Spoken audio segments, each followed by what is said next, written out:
সাথে নিরাপত্তার প্রস্তুতিও শেষ পর্যায়ে। অস্ট্রেলিয়া দল কেমন নিরাপত্তা পাবে তারই এক মহড়া বুধবার অনুষ্ঠিত হয় মিরপুরের হোম অফ ক্রিকেটে। বৃষ্টির কারণে তা পেছানো সবুজ নতুন সূচি অনুযায়ী বিকেএসপিতে ম্যাচ দিনটি হবে 16 এদিকে পানিবন্দী ফতুল্লা স্টেডিয়াম পরিদর্শন করেছে ক্রিকেট অস্ট্রেলিয়ার প্রতিনিধি দল। মাঠের সুযোগ সুবিধার সন্তুষ্টি প্রকাশ করলেও জলাবদ্ধতার কারণে মাঠ প্রস্তুত হওয়া নিয়ে সংশয় রয়েছে দুই সদস্যের এই দলের।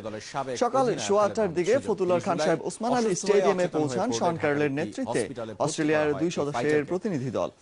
স্টেডিয়ামের জলাবদ্ধতার কারণে স্টেডিয়ামের মূল সড়ক পানির নিচে থাকায় 2 নম্বর গেট দিয়ে মাঠে নিয়ে আসা হয় অজি ক্রিকেট প্রতিনিধিদের।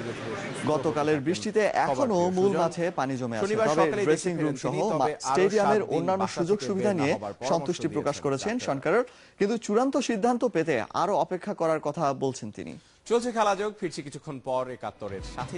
এদিকে বেশ কিছু পরিবর্তন আসতে পারে অস্ট্রেলিয়ার বিপক্ষে বাংলাদেশের প্রথম টেস্টের স্কোয়াডে।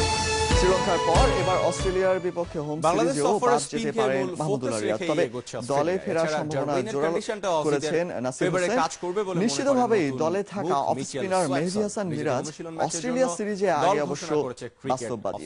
ইংল্যান্ড সিরিজের স্বপ্নযাত্রা অজিদের বিপক্ষে পুনরাবৃত্তি সম্ভব না বলে সাফ জানিয়ে দিলেন মিরাজ। মানিয়ে নেওয়াটা গুরুত্বপূর্ণ, সেটা জেনে বুঝেই অস্ট্রেলিয়া সিরিজের আগে ম্যাচ সিচুয়েশনে অনুশীলন হওয়ার কথা ছিল বুধবার, কিন্তু বৃষ্টির বাধায় পণ্ড হয়েছে আতুর সিং এর সেই পরিকল্পনা।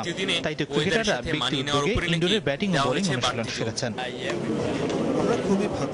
দুদিনের এই বিশেষ ধরনের অনুশীলনের জন্য 17 সদস্যের দলে ঠাঁই হয়নি মাহমুদুল্লাহ রিয়াদ ও মুমিনুল হকের। বোর্ডের একটি সূত্র বলছে প্রথম টেস্টের দলে তাই মাহমুদুল্লাহ রিয়াদের থাকা নিয়ে আছে সংশয়। তবে অস্ট্রেলিয়ার প্রস্তুতি ম্যাচে বিসিবি একাদশে তাকে আরেকবার পরখ করে নিতে পারেন চান্দিকা আতুর সিং।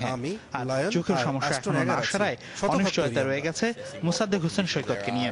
রিয়াদের পরিবর্তে দলে সুযোগ পেতে পারেন নাসির হোসেন, আর মুসাদ্দেক সুস্থ না হলে আরো একটি সুযোগ পেতে পারেন মুমিনুল হক। মার্কাস স্টয়নিসের মতো ইয়াং ট্যালেন্ট, এদেরকে অবশ্য বাংলাদেশ সিরিজের স্বপ্নের অভিষেকের পর থেকে আর পেছন ফিরে তাকাতে হয়নি মেহেদী হাসান মিরাজকে। ইংল্যান্ডের বিপক্ষে 2 টেস্টে শীর্ষনীয় 19 উইকেট নেয়ার কীর্তি পুনরাবৃত্তি যে অসম্ভব তা মনে করিয়ে দিচ্ছেন এই তরুণ। আসলে ইংল্যান্ডের মতন এটা আসলে সবসময় করা সম্ভব নয়, এটা আসলে লাইফে হয় মানুষের। অস্ট্রেলিয়া আসতেছে আমার নিজের জায়গায় সর্বোচ্চটা দেওয়ার জন্য, টিমের যে প্রয়োজনের যতটুকু দেওয়ার জন্য এটা চেষ্টা করবো। টিমের প্রয়োজন হয়তো 1টা 2টা 3টা যেরকম ব্রেক থ্রু দেওয়ার জন্য ওইরকম মোমেন্ট গুলোতে যদি করতে পারি তাহলে আমার জন্য ভালো হবে, টিমের জন্য ভালো হবে। এদিকে সংস্কারের পর মিরপুরের হোম অফ ক্রিকেটের মূল মাঠে পূর্ণাঙ্গ অনুশীলন করা হয়নি মিরাজদের। প্রথম টেস্টের আগে সেই আক্ষেপ কাটবে বিশ্বাস এই অলরাউন্ডারের। আরো আমাদের 10-15 দিন হয়তো 10-12 দিন সময় আছে, এই সময়ের ভিতরে হয়তো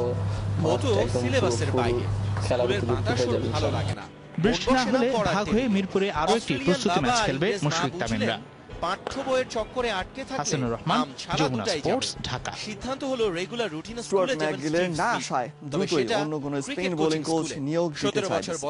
সেখানে তাদের পছন্দের তালিকায় আছেন ভেঙ্কটপতি রাজু ও সুনীল যোশী। স্বল্পমেয়াদী চুক্তিতে অস্ট্রেলিয়ান ম্যাকগিলকে পেতে চেয়েছিল বিসিবি, কিন্তু ব্যক্তিগত কারণ দেখিয়ে আপাতত বাংলাদেশে আসতে পারছে না বলে জানিয়েছেন এই অজি।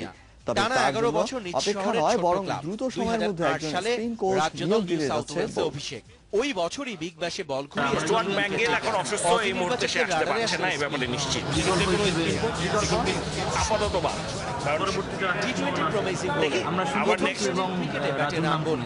দলটা ওরা তো আমাদের লিস্টেই আছে, কে আসবে বলা মুশকিল। পাকিস্তানের বিপক্ষে আন্তর্জাতিক ক্রিকেটে জানাবো অস্ট্রেলিয়ার প্রস্তুতি ম্যাচের খবর। ডারউইন থেকে প্রেরণা পেতে পারেন